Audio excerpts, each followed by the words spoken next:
Halo semua, kami dari kelompok 3 kelas C akan mempresentasikan mengenai bioavailabilitas dan bioequivalensi obat. Nah, sebelum kita melakukan presentasi, alangkah baiknya kita akan memperkenalkan anggota kelompok kita.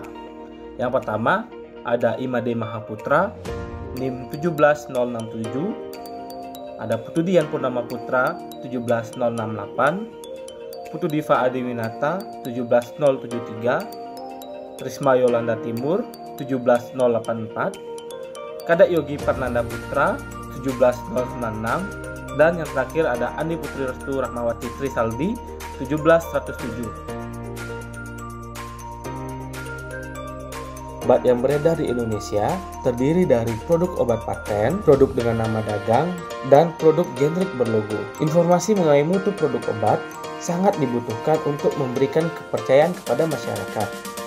Salah satu informasi yang dapat digunakan untuk mendukung mutu obat adalah data uji bioavailabilitas dan juga uji bioequivalensi. Maka dari itu, kelompok kami ingin membahas lebih dalam lagi nih mengenai bioavailabilitas dan bioequivalensi obat.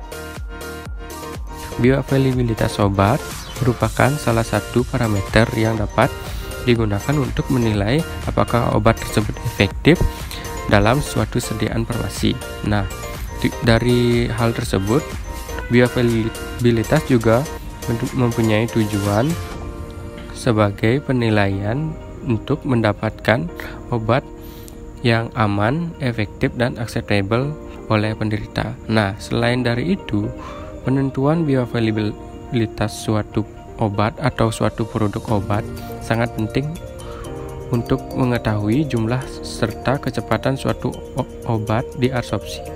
Hal ini akan menggambarkan bagaimana besarnya suatu availabilitas sistemik dari suatu obat dalam bentuk sediaan obat farmasi. Yang selanjutnya itu adalah definisi bioequivalensi, di mana dua produk obat disebut bioekivalen jika keduanya mempunyai ekivalensi farmaseutik atau merupakan alternatif farmaseutik, dan pemberian obat dosis molar yang sama akan menghasilkan bioavailabilitas yang sebanding sehingga efeknya akan sama dalam hal efikasi maupun keamanan. Yang selanjutnya itu di mana dua sediaan obat yang berekivalensi kimia tetapi tidak berekivalensi biologik dikatakan memperlihatkan bionevigilensi, terutama terjadi pada obat-obat yang absorpsinya lambat karena sukar larut dalam cairan saluran cerna dan obat yang mengalami metabolisme selama absorpsinya. Uji bioavailabilitas dan bioequivalensi bertujuan memprediksi tercapai tidaknya efek terapi suatu formulasi. Uji bioavailabilitas dan bioequivalensi bagi produk obat sangat penting dilakukan dalam rangka penjaminan mutu, efektivitas obat, dan keamanan obat, serta dapat meningkatkan daya saing global yang memenuhi standar baik nasional, internasional.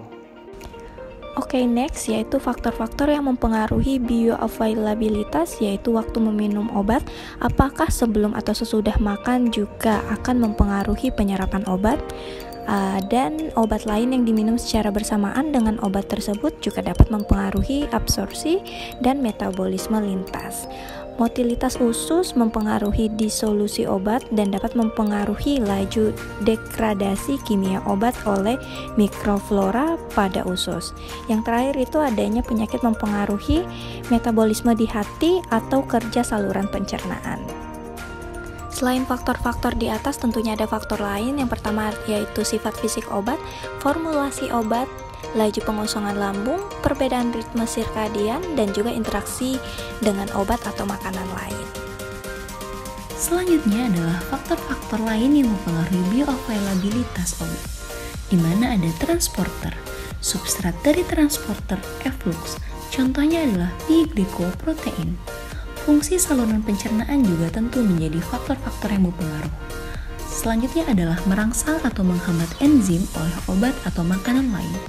Merangsang enzim meningkatkan laju metabolisme sehingga obat tidak akan bertahan lama di tubuh. Contohnya adalah phenytoin merangsang CYP1A2, CYP2C9, CYP2C19, dan CYP3A4. Ada pula menghambat enzim, yaitu menurunkan laju metabolisme sehingga obat bertahan lebih lama di tubuh. Contohnya yaitu jus jeruk menghambat CYP3A karena kadar nifedipin lebih tinggi dari normalnya. Faktor-faktor lain berikutnya adalah perbedaan metabolisme. Di sini ada umur. Secara umum, obat-obatan di metabolisme lebih lama di janin, neonatus, dan lansia. Perbedaan fenotip, sirkulasi enterohepatik, pola makan, dan jenis kelamin. Penyakit yang dialami tentu juga berpengaruh, contohnya adalah fungsi hepatik dan renal yang buruk. Faktor-faktor ini dapat bervariasi dari pasien ke pasien lainnya atau yang disebut dengan variasi antar individu, dan tentu pasien yang sama dari waktu ke waktu atau yang disebut dengan variasi intra-individu. Dalam uji klinis, variasi antar individu merupakan faktor penting yang digunakan untuk menilai perbedaan bioavailabilitas dari pasien ke pasien agar memastikan dosis yang tepat. Baik, selanjutnya adalah parameter bioavailabilitas dan bioequivalensi. Jadi parameter bioavailabilitas itu garis besar penentuan bioavailabilitas obat. Secara prinsip ada 4 cara pendekatan untuk mengukur bioavailabilitas obat. Jadi yang pertama itu ada data mengenai kadar obat dalam darah versus waktu. Kemudian yang kedua ada data ekskresi obat dengan urin. Kemudian yang ketiga ada data farmakologi, dan terakhir ada data klinis. Kemudian dalam studi kadar obat dalam darah, 3 parameter yang umum digunakan untuk menentukan bioavailabilitas obat itu ada Tmax. Jadi Tmax adalah waktu yang diperlukan sampai tercapai kadar puncak. Kemudian kedua ada Cmax. Jadi Cmax ini adalah kadar puncak atau kadar tertinggi dalam darah sesungguhnya. Kemudian yang ketiga ada AUC atau area di bawah kurva. Kemudian bioavailabilitas sempurna itu dikatakan jika obat dapat diabsorpsi 100%. Itu biasanya obat diberikan secara intravaskular. Kemudian bila secara ekstravaskular atau secara oral atau rektal, fraksi obat yang tersedia secara biologis biasanya kurang dari 100%. Kemudian parameter bioequivalensi. Jadi, dua sediaan dikatakan bioekivalen apabila nilai-nilai parameter-parameter farmakokinetika yang dibandingkan tidak menunjukkan perbedaan yang bermakna secara statistik, terutama Cmax, Tmax, dan AUC tadi. Ataupun kalau ada perbedaan tersebut tidak melebihi 20%. Guys, sekian presentasi dari kami. Terima kasih sudah memperhatikan.